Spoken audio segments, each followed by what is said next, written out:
and considered unclean, meaning that you have to live a life being all alone, without cap, and like Missionary Sheridan said earlier, you were to say unclean, unclean, to let others know that you did have leprosy, so that you won't be spreading to other people.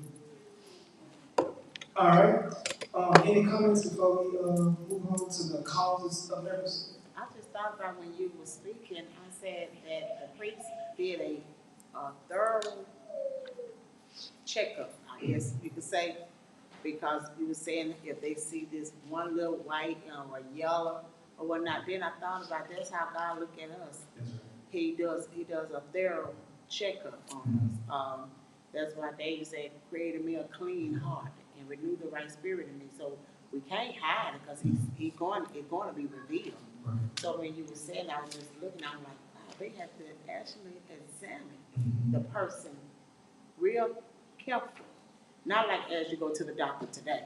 You know, some of them don't even touch and say, well, you got da-da-da, and ain't even examine me. Amen. But in today's time, back then, they really had to examine an individual. I was thinking about that. I do agree with what you said, Missionary Sheriff Williams. That high priest, he definitely had to examine it, and he had to learn about how to even identify leprosy. And of course, God gave him instruction on how to identify leprosy. And like you say, when we come to the house of God, we receive that spiritual shepherd. You know, God's going to let you know if you slip in any area, or the house of God, big it may be.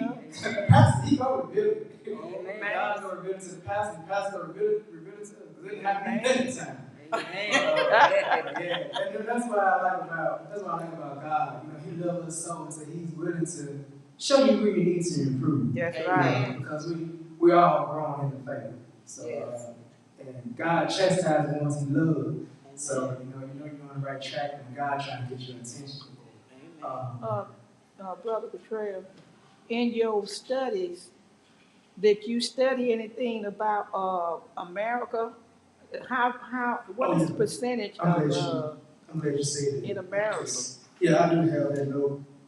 So leprosy, also known as Hansen's disease, in the U.S. is relatively rare, but between 150 to 200 new cases are reported each year. So you live in about 150 to 200 cases a year in the United States. It is rare because now we have antibiotics that can help treat Hansen's disease, better known as leprosy. So it's not too bad, but it is still present, and you still can't catch it, but it is rare. It's more dominant in third world countries where you don't have a lot of